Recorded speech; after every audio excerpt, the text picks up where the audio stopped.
Su ex me acorraló en el estacionamiento con una palanca en sus manos, y lo que parecía un simple favor se convirtió en la peor pesadilla de mi vida. Esta mañana estaba frente a mi departamento llorando. ¿Cuál es la cosa más estúpida que hiciste por dinero?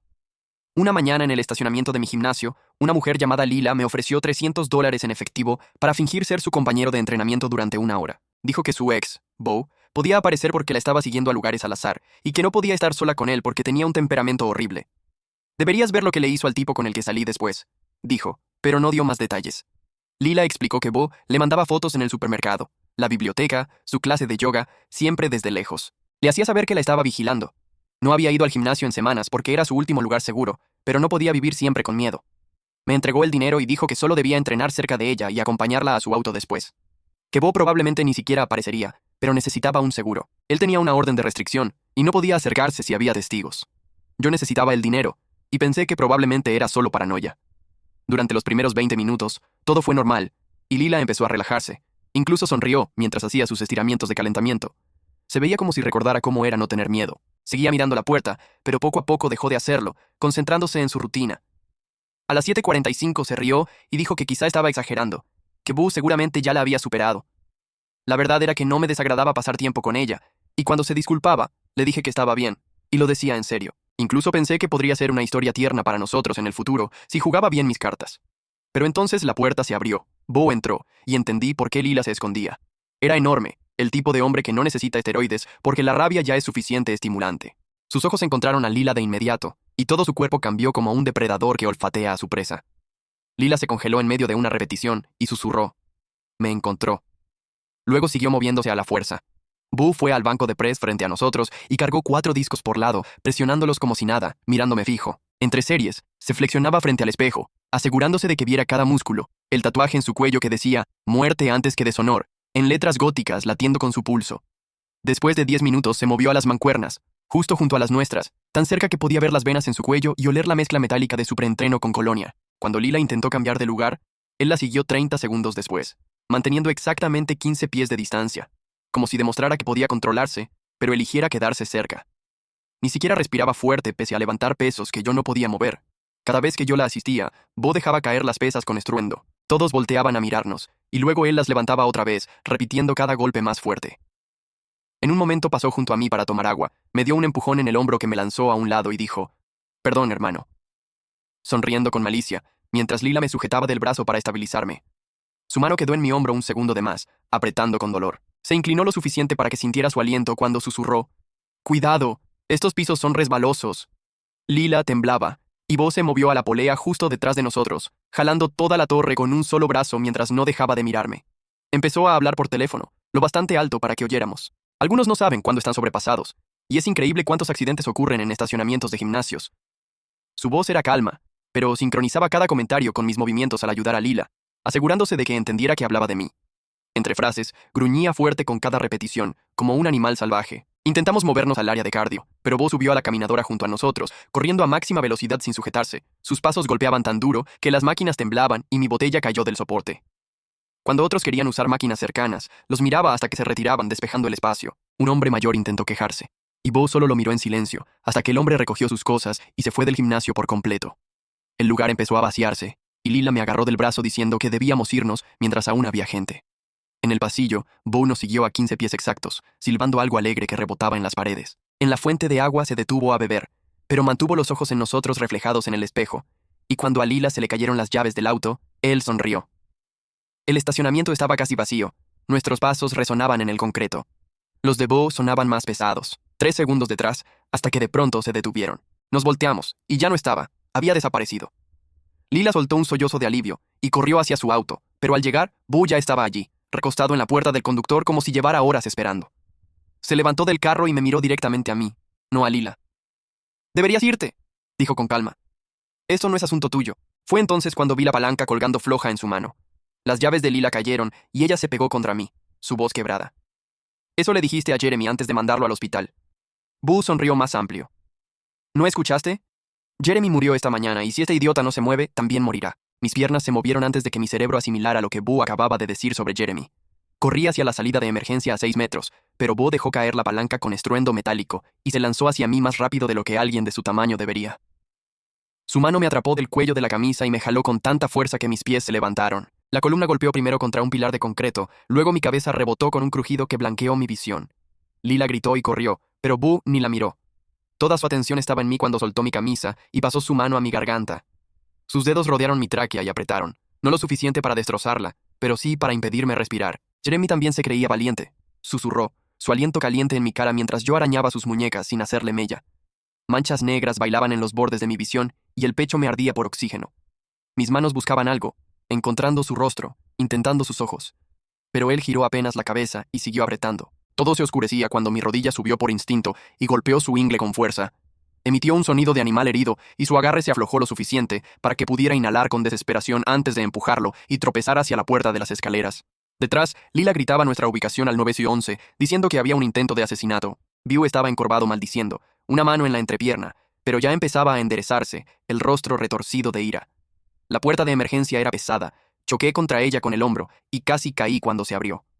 Me aferré al barandal para no rodar por los escalones mientras los pasos de Beau avanzaban otra vez, lentos pero firmes. La puerta se cerró de golpe y yo medio corría, medio caía por las escaleras, mis manos deslizándose por el metal para mantener el equilibrio, mientras mis piernas temblaban por la adrenalina. Encima de mí, la puerta volvió a estrellarse y los pasos de Beau tronaron en las escaleras, de dos en dos. Salí disparado por la puerta del fondo hacia el piso principal del gimnasio, donde al menos 20 personas entrenaban en distintas máquinas. «¡Llamen a seguridad! ¡Está intentando matarme!», jadeé, la voz ronca por la estrangulación. Todos se giraron a mirarme justo cuando Beau salió del pasillo 10 segundos después, pero algo había cambiado por completo.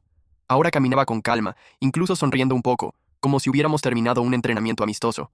El entrenador Tony Valdés corrió desde la recepción preguntando qué pasaba, mirando entre Beau y yo sin entender.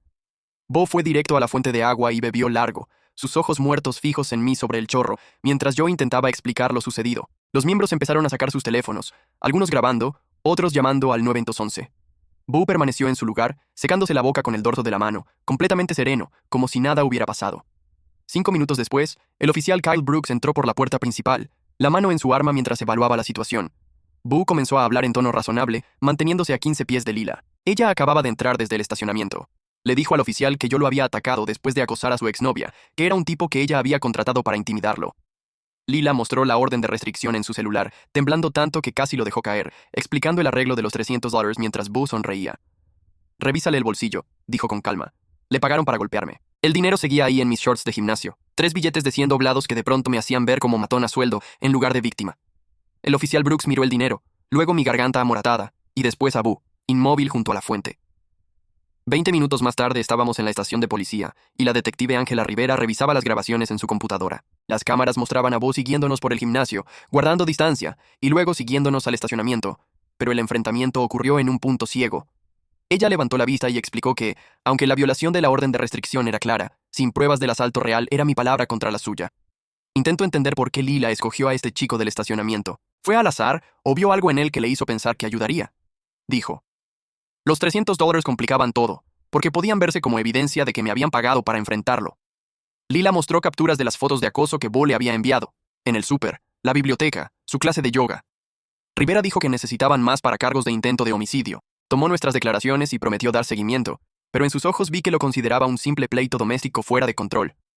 Para las 2 de la tarde yo estaba en el departamento de mi hermana Nina, y ella examinaba mi garganta, tomando fotos de los moretones morados en forma de dedos.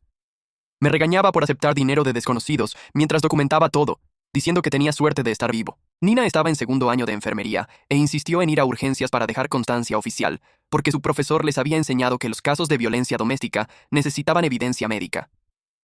Cuando le conté que Jeremy había muerto esa mañana, se puso pálida y agarró sus llaves. En urgencias, el doctor halló trauma laríngeo y ordenó radiografías. Preguntó si quería presentar cargos por asalto mientras una enfermera tomaba más fotos. Una trabajadora social llegó con folletos sobre violencia doméstica, explicando que la estrangulación era uno de los mayores predictores de intentos de homicidio, que las víctimas tenían 7 veces más riesgo de morir en manos de su agresor. Nina grabó todo: la valoración médica, las advertencias de la trabajadora. Dijo que necesitábamos nuestra propia evidencia, ya que la policía no parecía tomarlo en serio. Al volver al conjunto de Nina a las 7 de la noche, el Challenger negro de Beau estaba encendido en el parqueo de visitantes, justo en la línea de propiedad para no ser allanamiento. La música retumbaba, haciendo vibrar ventanas y alarmas, y cada pocos minutos aceleraba a fondo. Nina llamó al 911, pero la operadora dijo que mientras estuviera en propiedad pública sin amenazar ni acercarse, no podían hacer nada. Desde la ventana del tercer piso lo vimos quedarse 3 horas, bajando a estirar, siempre mirando arriba para asegurarse de que lo viéramos. Otros vecinos se quejaron, pero el guardia dijo que no podía intervenir si no rompía la ley. Finalmente, a las 10:30, Bo se fue chirriando llantas, y yo colapsé en el sofá de Nina revisando mi celular. Mi red social estaba inundada de mensajes de miembros del gimnasio que grabaron el incidente. Un video mostraba el rostro de Bo saliendo del pasillo, pura furia asesina transformada en calma en menos de 2 segundos. Otro miembro lo captó recogiendo la palanca caída en el estacionamiento mientras todos se enfocaban en mí. Derek, un tipo del gimnasio que apenas conocía, me mandó un mensaje directo diciendo que había visto a Bo rajarle las llantas a alguien el mes pasado, pero tuvo miedo de denunciar. A la mañana siguiente llamé a mi otro trabajo en la tienda de batidos para decir que no podía ir, la voz aún dañada. Mi jefe fue comprensivo, pero dijo que debía cubrir mis turnos por el resto de la semana. Luego Tony me escribió que estaba suspendido de dar clases de fitness hasta que la investigación concluyera, citando seguridad de los socios tras lo ocurrido. Sin esos 2 empleos no podría pagar la renta, y mi cuenta ya estaba en negativo por una reparación del carro. Lila me enviaba mensajes pidiendo perdón, diciendo que jamás pensó que Bo intentaría matar a alguien, ofreciendo pagar un abogado, pero yo no sabía qué responder. A las 10 del día siguiente, Angela me llamó con voz plana. Habían arrestado a Bo por violar la orden, pero salió bajo fianza en 2 horas. Dijo que el expediente de Jeremy Huang mostraba el mismo patrón. Un chico contratado para proteger a una mujer, atacado en un estacionamiento, muerto por trauma craneal tras supuestamente caer por escaleras. El caso se enfrió cuando todos los testigos cambiaron su versión o se mudaron. Me recomendó variar mis rutinas y ser impredecible. Luego colgó antes de que pudiera preguntar qué significaba eso. Hora y media después, mi compañera Jenna me mandó una foto desde la tienda de batidos mostrando a Bo en el mostrador, pidiendo un batido mientras miraba directo a mi estación habitual. Me escribió que preguntó por mi horario. Dijo ser un amigo preocupado. Y cuando le dijeron que no trabajaba, se quedó en el carro 1 hora mirando la puerta. Mi jefe me mandó un mensaje minutos después diciendo que debía resolver mis problemas personales o buscar otro trabajo, porque los clientes se quejaban del tipo raro. Nina me recogió a las 2 y fuimos al centro a reunirnos con Lila en una cafetería con ventanales. Las manos de Lila temblaban al mostrar textos de alguien llamado Blake, hermano gemelo de Bo y asistente legal. Los mensajes amenazaban con demandarla por difamación si seguía hablando, con capturas de documentos legales que parecían auténticos. Dijo que Jeremy recibió las mismas amenazas 3 semanas antes de morir, que Blake presentó quejas en su trabajo hasta que lo despidieron. En casa de Nina busqué a Jeremy en línea y encontré su memorial con comentarios bloqueados. En su Instagram se veía como un joven normal de 25 años hasta que todo paró 3 meses atrás. El último video era en una fiesta, riendo con amigos, y al fondo aparecía Bo de pie contra la pared observándolo. La fecha era 3 días antes de su muerte. Esa noche Nina me llevó a mi departamento por más ropa, y la puerta estaba abierta, el marco astillado de una patada. Nada robado, pero todo movido 1 centímetro exacto. Cada cajón abierto un poco. Cada marco volteado. La cama corrida apenas lo suficiente para notarlo. El casero dijo que las cámaras fallaron entre 6 y 7, justo en ese lapso. En mi almohada había un volante del gimnasio con "Nos vemos pronto", escrito en marcador rojo. Ángela fue a la mañana siguiente a tomar fotos y medidas, explicando que para cargos de allanamiento necesitaban pruebas de quién había entrado. Mencionó que Bo tenía coartada, una entrevista laboral con 3 testigos que juraban verlo ahí. Embolsó el volante para análisis de escritura, pero advirtió que estos casos suelen escalar antes de resolverse. Nina me apretó el brazo y dijo que me quedaría con ella sin discusión. Pasé las horas siguientes escribiendo a mis profesores pidiendo prórrogas, adjuntando números de reporte policial. 2 respondieron con simpatía, pero el de estadística dijo que debía presentar el examen o reprobar.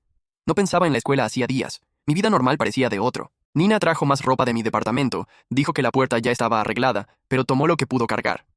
Esa tarde, Lila llegó con una caja llena de pruebas que había reunido por 2 años. Fotos de llantas rajadas, correos con amenazas, registros médicos de cuando Bo le fracturó la muñeca durante una pelea.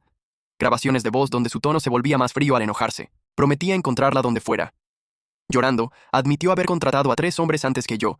Todos se retiraron tras confrontaciones privadas con Bo. Pensó que yo parecía lo bastante fuerte en el gimnasio, que un instructor de fitness podría defenderla. Cerca de las 7 de la tarde, Coach me llamó con voz tensa. Bo se inscribió como socio premium con 1 año pagado. Legalmente no podía echarlo sin causa, y la orden solo cubría a Lila, no al gimnasio. Bo se anotó para dar una clase gratuita de defensa personal para mujeres, que el coach no podía cancelar sin arriesgar una demanda por discriminación. Me dijo que no volviera al gimnasio.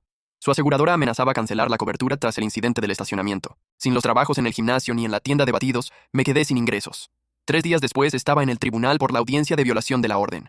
Vi a Blake alegar que el estacionamiento era propiedad separada del gimnasio, así que no había violación.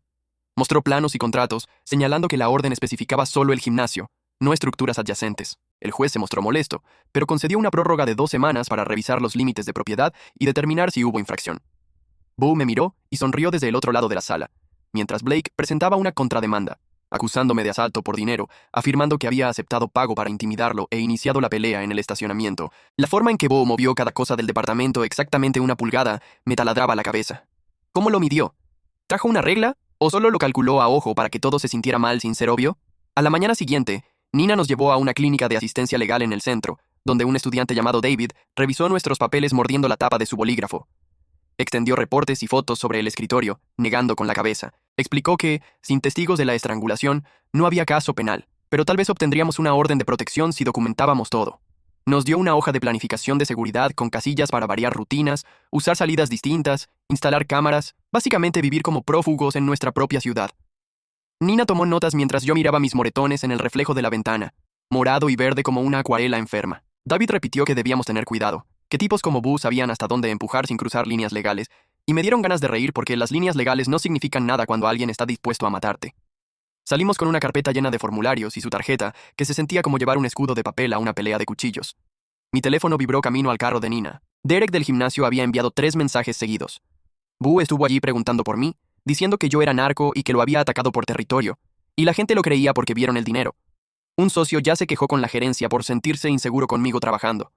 Derek dijo que a Tony lo presionaban desde corporativo. La página de Facebook del gimnasio tenía 3 reseñas de una estrella nuevas. Todas hablaban de personal peligroso y drogas, publicadas con minutos de diferencia desde cuentas genéricas sin fotos. Derek intentó defenderme, pero Bo mostró fotos de sus supuestas lesiones, diciendo que lo agredí sin motivo, y ahora medio turno matutino pensaba que yo era un matón. Nina agarró mi teléfono y borró los mensajes, diciendo que no necesitaba leer basura, pero el daño ya corría como veneno. Pasamos la tarde en su departamento con la hoja de seguridad, instalando un timbre con cámara que no podía pagar, cuando la coordinadora de su rotación clínica llamó. Dijo que debía mover su auto del estacionamiento del hospital, porque bloqueaba acceso de emergencia. Nina no había aparcado cerca de los carriles, pero fuimos igual y hallamos su Honda donde lo dejó. El motor no encendía, solo hacía un rechinar. El mecánico que llegó una hora después encontró azúcar en el tanque. Dijo que el sistema de combustible estaba destruido, $3,000 para arreglar, quizá más si había daño al motor. Nina se quedó mirando su carro sin poder procesarlo. La seguridad mostró un encapuchado cerca al mediodía, pero el video era borroso. Los dos sabíamos quién era. Nina se quebró en el estacionamiento, llorando que no podía costearlo, que tenía finales y rotaciones y ahora sin transporte. La abracé mientras sentía las paredes cerrarse, entendiendo que Boo destruía nuestras vidas sin dejar huellas. Esa noche no dormí, revisando mi saldo una y otra vez, pensando cómo ayudarla con $342 a mi nombre. A la mañana siguiente sonó un número desconocido. Era Lila. Preguntó si estaba bien. Dijo que se enteró de todo. Me transfirió $2,000 antes de que protestara, insistiendo en que era lo mínimo, que todo era culpa suya.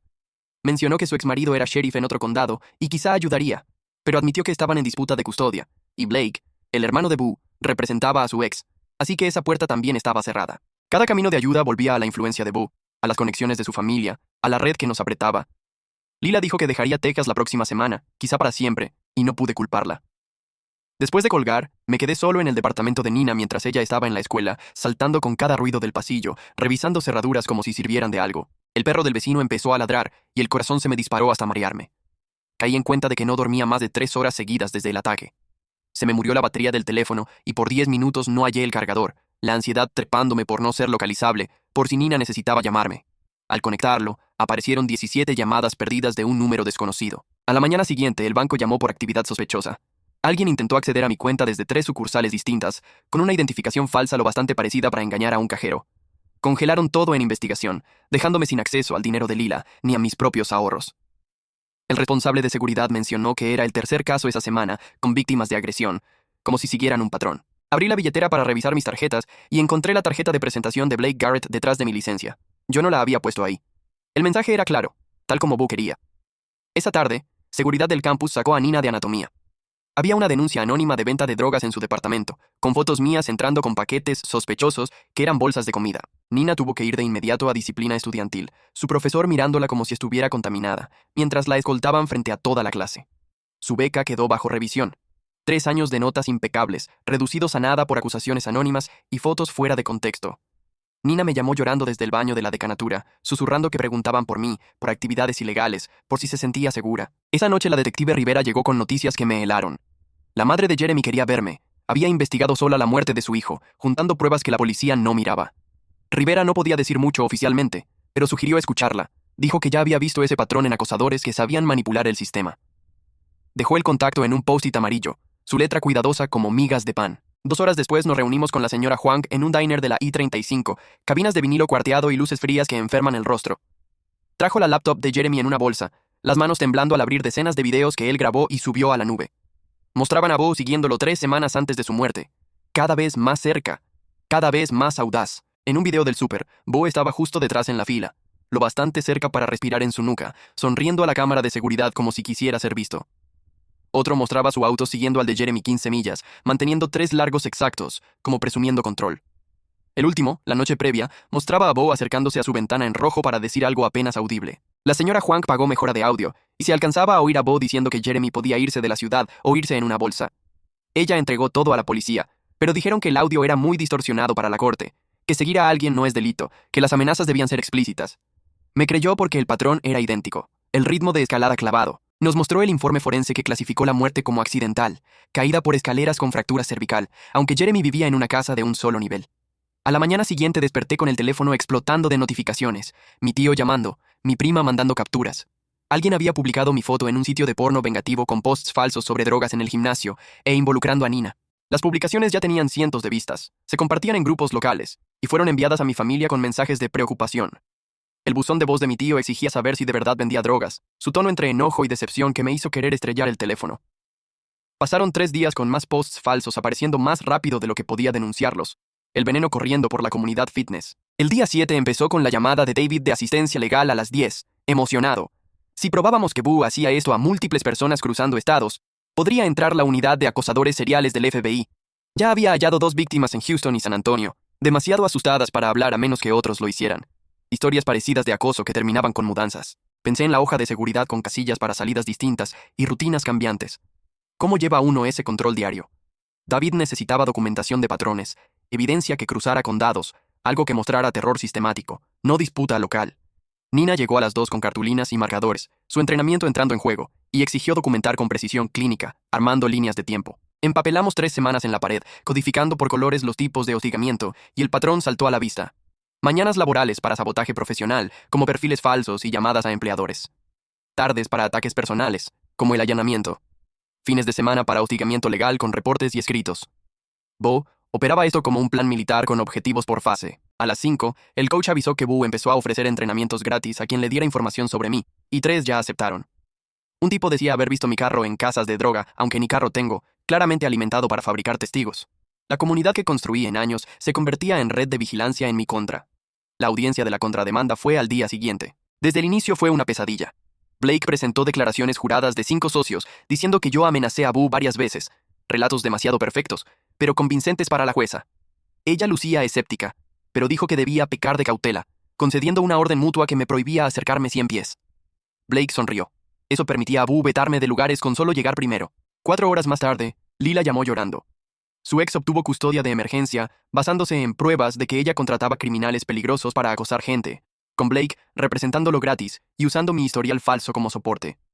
Iba rumbo a Houston para una audiencia urgente, rogándome una declaración donde dijera que ella no sabía de mi supuesto pasado violento, que también fue engañada. Dijo con la voz rota que Bo destruía su vida para borrar testigos, que su ex llevaba años buscando a los niños, y Bo le dio la munición perfecta.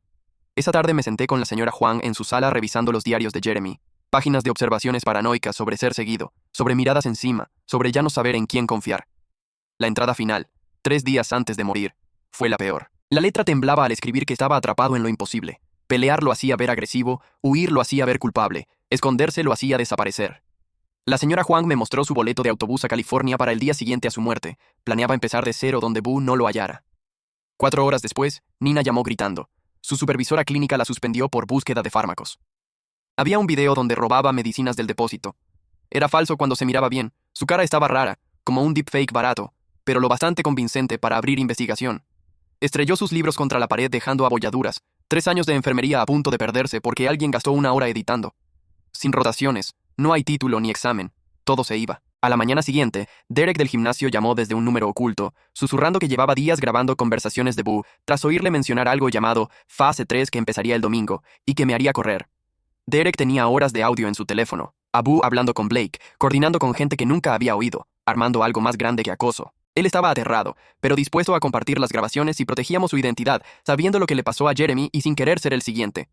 2 horas después, Angela llamó frustrada, explicando que la coartada de Bo por el allanamiento cuadraba en papel, con sellos y testigos, pero notó algo raro en un recibo de gasolinera que lo ubicaba a 5 minutos, no al otro lado de la ciudad, como dijo. Sugirió revisar ese video por nuestra seguridad. Esa tarde entramos a la gasolinera, y el dueño, un vietnamita mayor de gafas gruesas, reconoció la foto de Bo al instante y negó con la cabeza. «Ese hombre es problema», dijo en inglés con acento, ya abriendo las grabaciones de hace 3 semanas sin pedírselo. Vimos a Bo comprando bridas y guantes 1 hora antes de que desordenaran mi apartamento.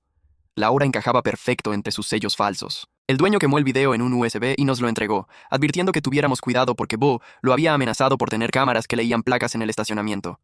A la mañana siguiente, la señora Huang me llamó a las 6 para que fuera a su casa. Dijo que halló algo en el cuarto de Jeremy. Llegué en pijama y la encontré en la mesa con una caja y recortes de periódico. Me empujó una foto. El hombre parecía Bo, pero más joven, sin tatuaje en el cuello, junto a otro chico en lo que parecía una fiesta universitaria, y el titular de un diario viejo de Oklahoma decía: «Estudiante muere en accidente en dormitorio». Explicó que Jeremy había investigado a Bo semanas antes de morir, descubrió que su nombre real era William Thornton, y que desapareció tras la muerte de su compañero. El patrón era idéntico. El compañero salía con la ex de William, y William se esfumó la noche de la muerte. Nunca se presentó a la entrevista policial. La señora Huang tenía papeles que mostraban que William era buscado para declarar en Oklahoma desde hacía 5 años. Ya avisó a la detective, pero quería que yo tuviera copias primero. Fotografié todo mientras ella sacaba copias. A las 10 ya estaba en asistencia legal. David casi saltó de la silla cuando vio la evidencia. Llamó a un amigo del FBI mientras Nina y yo llenábamos la mesa con carpetas. David repetía que esto lo cambiaba todo, porque huida interestatal vinculada a homicidio lo volvía federal, no local, y su contacto se especializaba en fraudes de identidad. Ordenamos cronologías entre Oklahoma y Texas. El contacto del FBI devolvió la llamada. Llevaban 3 años buscando a William Thornton por 2 muertes en otros estados, mismo patrón de celos disfrazados de accidentes. Por primera vez sentí que no solo huíamos, sino que peleábamos, armando algo para frenarlo.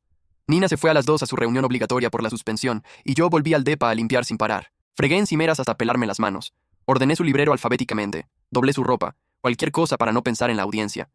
Al acomodar sus cuadernos hallé su diario abierto, y leí sin deber hacerlo. Escribía que no podía dormir sabiendo a Bo afuera, que revisaba cerraduras 5 veces y guardaba un cuchillo bajo la almohada. No puedo perder a mi hermano, sobrevivimos juntos o nada. Me senté en su cama y lloré de verdad por primera vez en toda esta pesadilla. Lloré hondo hasta doler el pecho. Cerca de las 5, Derek me mandó un audio que me heló. Una conversación de Bo y Blake en el gimnasio sobre un plan de contingencia, si todo salía mal. Bo habló de una identidad de respaldo, documentos y efectivo escondidos, la misma ruta por México de cuando dejó Oklahoma. Blake le aconsejaba destruir evidencia, limpiar el teléfono, borrar rastros, y Bo dijo algo sobre cómo manejó a Jeremy, cuidando sus palabras como si supiera que podían oírlo. Pensé en cuánto tiempo la señora Huang guardó esos recortes, en si sospechó desde el inicio.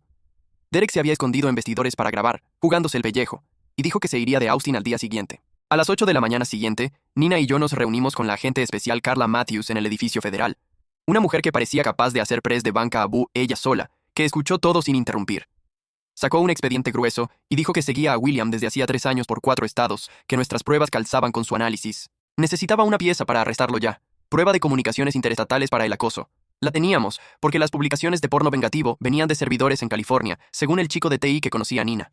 Matthews empezó a llamar delante de nosotros, abriendo el proceso de orden, pidiendo vigilancia inmediata sobre Bo, diciendo que por fin tenían base para cargos federales. Al mediodía, la audiencia de Nina salió mejor de lo esperado. Un profesor testificó que el video falso la mostraba con un uniforme que no posee en una sala a la que nunca tuvo acceso. El sello de tiempo probó que estaba en otra clase. Le levantaron la suspensión, con supervisor acompañándola por 2 semanas como formalidad.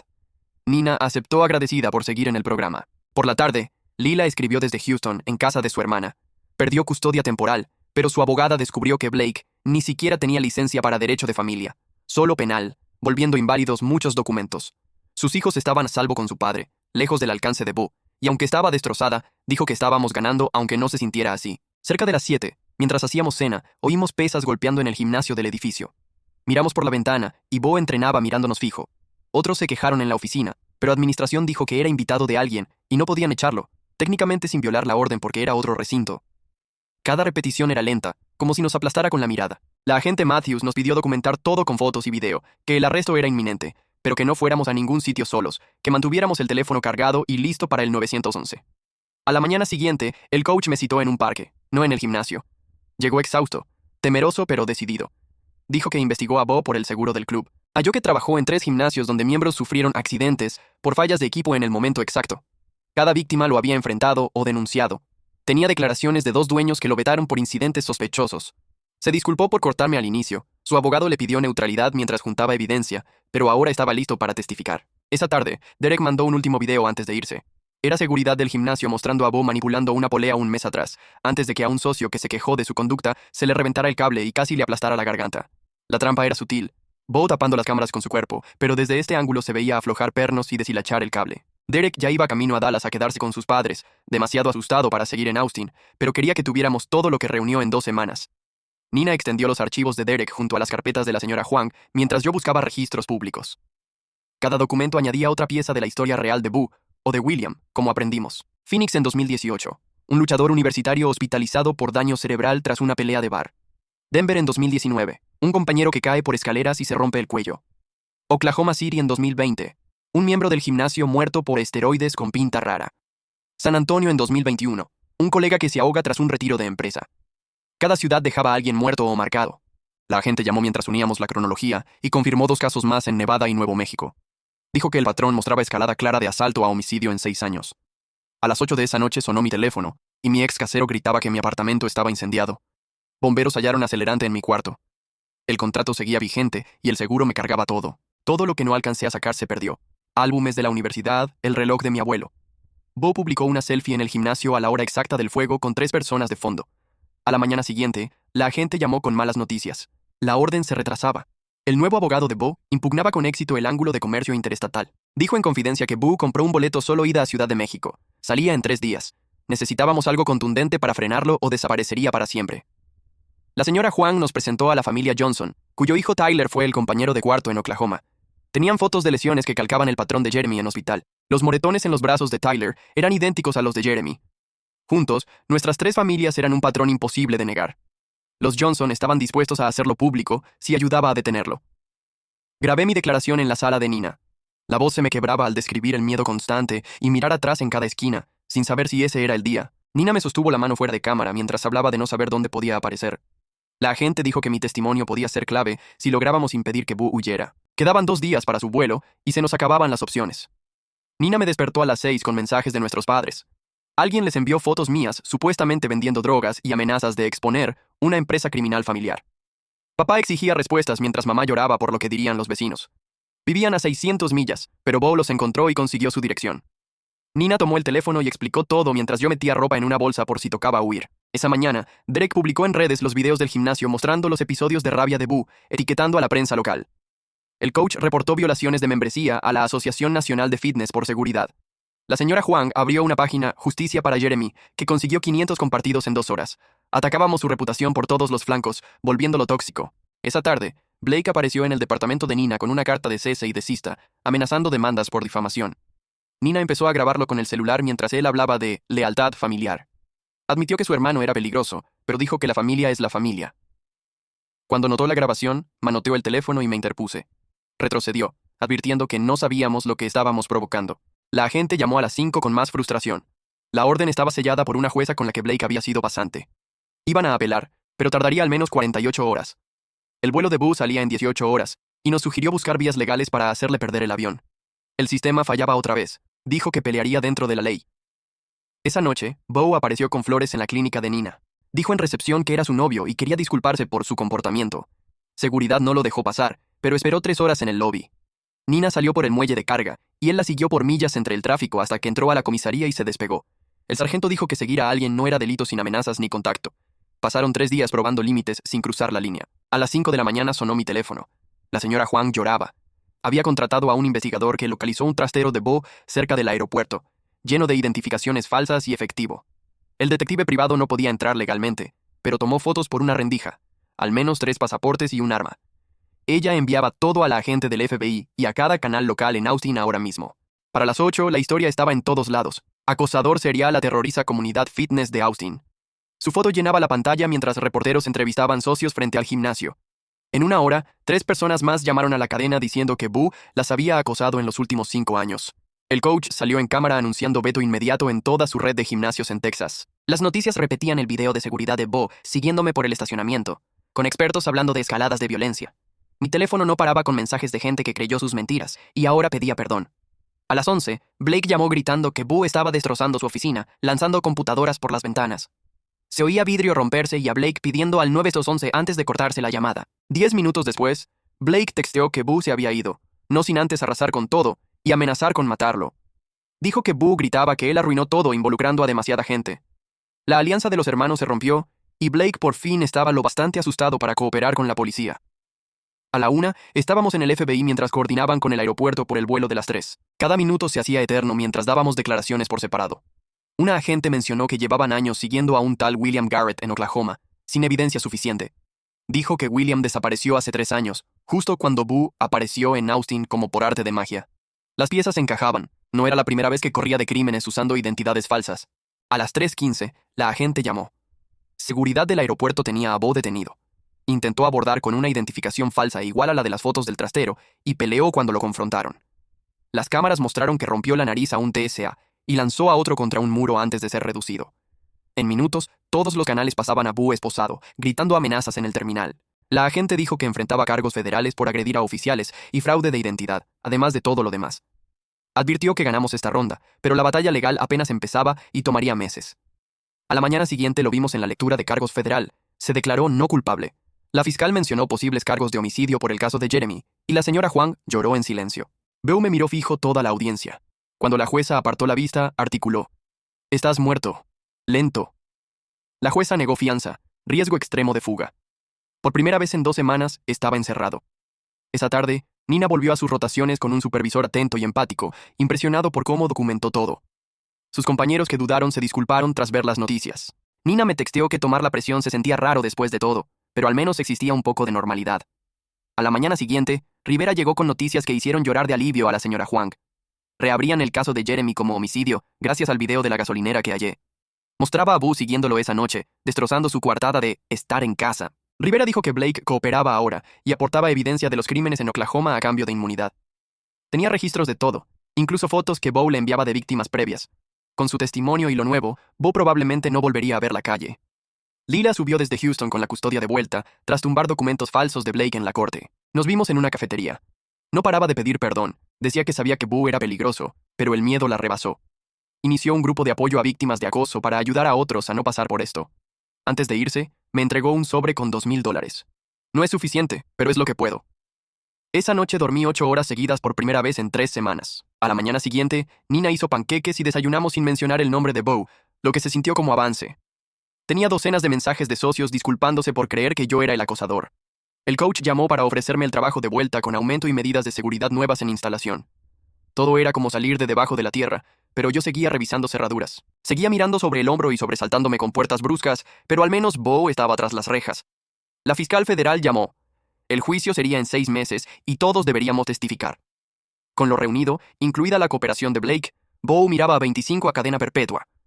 3 días después, la agente avisó que Blake quería hablar y traía evidencia que lo cambiaba todo. Fui al edificio federal.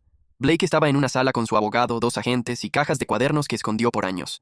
Las manos le temblaban mientras abría el primero y leía fechas, nombres, métodos usados por Boo por 6 años. La agente se puso pálida con la entrada de Jeremy, 2 semanas antes de morir. Corrección necesaria por falta de respeto. Y el plan para simular accidente. Blake admitió que ayudó a mover el cuerpo en 2019, al caso de Oklahoma, un universitario llamado Tyler Johnson que salió con una ex de Boo. Dijo que montaron la escena como trato de drogas que salió mal. Tuvieron que pausar la grabación cuando vomitó en el bote. Los diarios tenían todo: fotos, ubicaciones, recibos que Boo guardaba como trofeos. Hacía que Blake conservara copias como seguro mutuo. 2 días después, la familia Johnson voló desde Oklahoma City. Entraron a la fiscalía con cajas de evidencia propia. La señora Johnson contrató investigadores por años, recopiló testigos que temían hablar. Reprodujo un audio del teléfono de Tyler con la voz de Boo advirtiendo que desaparecería si no se iba. La fiscal empezó a armar un caso rico por patrón criminal interestatal. Más víctimas aparecieron al correr la noticia de que Boo estaba preso. La asistente de fiscalía abrió una hoja de cálculos solo para seguir cargos: homicidio, asalto, acoso, fraude, conspiración, asociación ilícita. Intenté volver a clases el día 24. Me senté en estadística mientras el teléfono vibraba con actualizaciones. Todos me miraban. El profesor ofreció prórrogas y dije que no. Necesitaba algo normal, aunque las manos me temblaban para sostener el lápiz.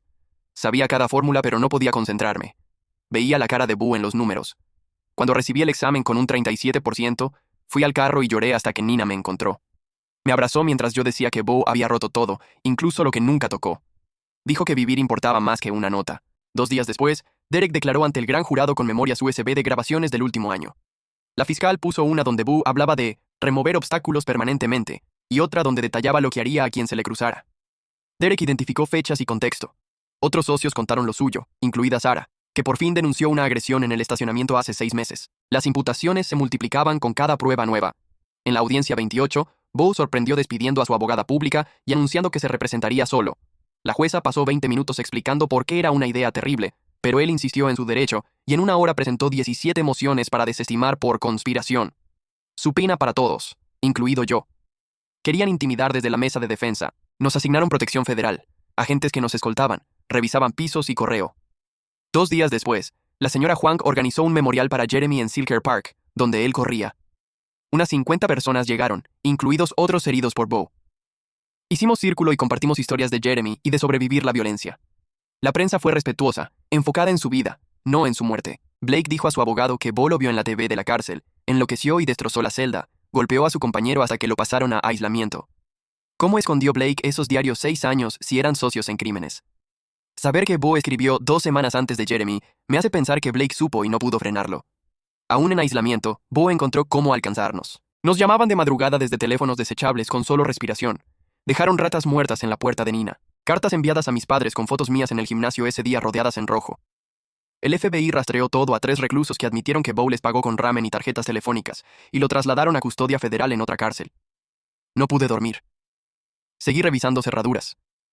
Sentía que Boo encontraría la forma de salir y terminar lo que empezó, y mi terapeuta recetó ansiolíticos que me dejaban bajo el agua, pero al menos me dejaban cerrar los ojos. En el día 40, Blake se presentó en corte con uniforme naranja y se declaró culpable por cargos de encubrimiento, aceptando 5 años con posibilidad de libertad condicional en 2.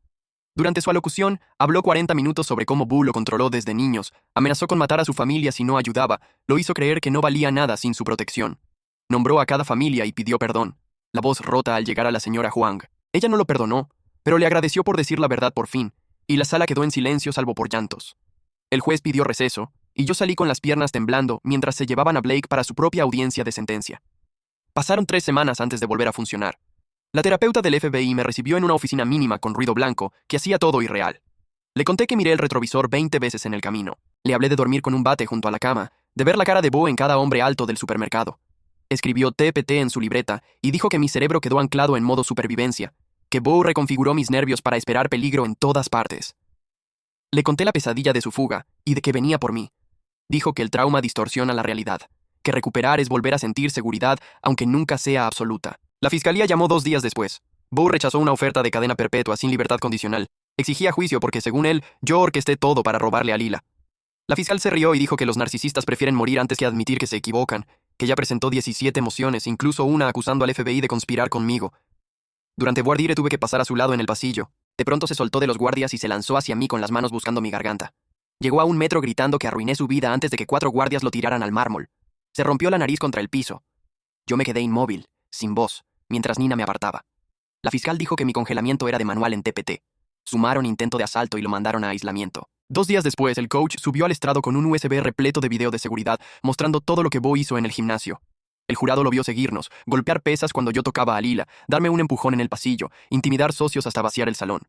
3 mujeres declararon que la siguió a casa. Una mostró fotos de su auto fuera de su edificio por horas. La voz del coach se quebró al describir el equipo manipulado, cómo Boo pudo matar a alguien para enviar un mensaje. Boo intentó contrainterrogar a cada testigo, desvariando sobre conspiraciones y envidiosos, hasta que la jueza le advirtió por desacato. Lila subió al día siguiente con una caja de evidencia que me revolvió el estómago.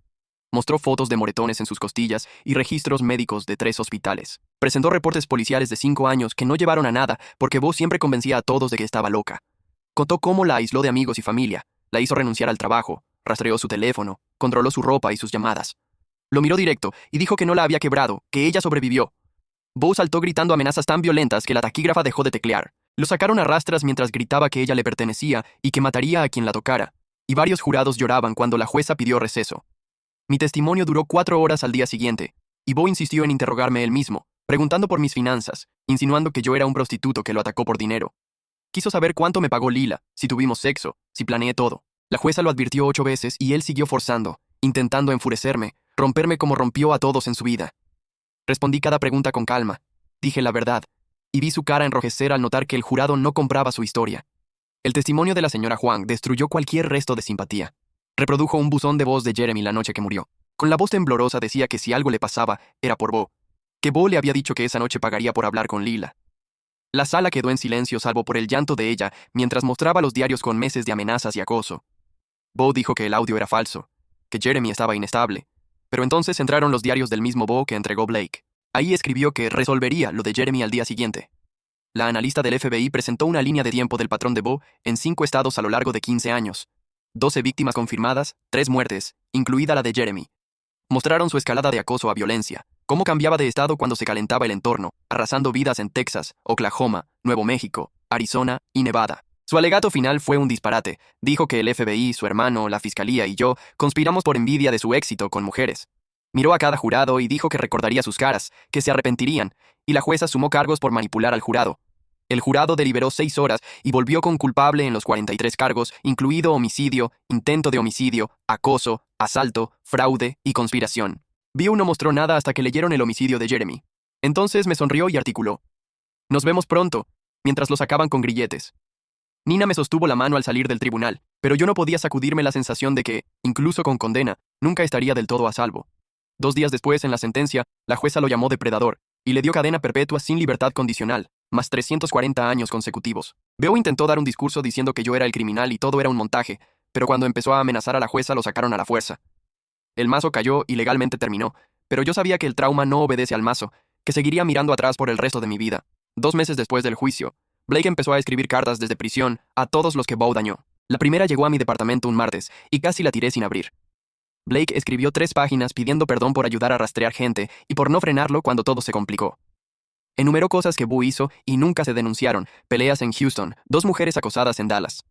Su abogado llamó diciendo que Blake recibía terapia y buscaba cerrar casos ayudando a la policía. Algunas víctimas respondieron, pero la señora Juan quemó la carta sin leer y subió el video. La cadena perpetua más 340 años me hizo pensar en cómo calculan números tan precisos, en si cada delito suma años exactos, y qué decide si las penas corren juntas o separadas. 5 días después volví a la tienda de batidos, porque mi cuenta estaba vacía y las facturas no esperaban. La primera clienta me reconoció por las noticias y no dejó de mirarme mientras le preparaba su proteína. El coach me vio incómodo y me pasó a oficina a inventario y horarios para evitar trato con público. La mayoría de compañeros fueron solidarios, pero algunos insistían en preguntar por lo que pasó. Mi primer cheque tras 2 meses se sintió como la lotería, aunque solo fueran $400. Nina empezó su nuevo trabajo en el centro de trauma del centro y llamó emocionada por su primer día. Trabajaba con víctimas de abuso y creaba formas nuevas de documentar lesiones para juicio. Su supervisora conocía nuestro caso y le pidió capacitar a otras enfermeras en detectar víctimas de acecho. Nina me texteó que quizá algo bueno podía salir de tanto daño. El grupo de apoyo de Lila crecía y me pidió hablar sobre sobrevivir. La ayudé con sillas y reservas de salas, pero aún no podía contar la historia en voz alta. Ella empezó a salir con un trabajador social experto en trauma y se veía más feliz. Ambos seguíamos revisando cerraduras varias veces antes de dormir. La señora Juan me llamó para iniciar una fundación a nombre de Jeremy. Ayudaría a víctimas de acoso a pagar abogados y vivienda segura. La primera beneficiaria fue una mujer a la que su ex seguía hacía 6 meses. Quiso invitarme a la junta, pero le dije que no, que necesitaba distancia. Lo entendió. Dijo que Jeremy estaría orgulloso de que detuvimos a Boo antes de que matara a alguien más. Mi terapeuta empezó EMDR, moviendo los ojos mientras pensaba en el estacionamiento. Las primeras sesiones me hicieron vomitar, pero poco a poco pude recordarlo sin sentir que moría. Aún tenía pesadillas con Bo en mi puerta y buscaba su auto aunque sabía que estaba encerrado. Ella repetía que sanar lleva tiempo, y algunos días yo lo creía. La agente del FBI llamó para cerrar su investigación y dijo que Bo no saldría jamás.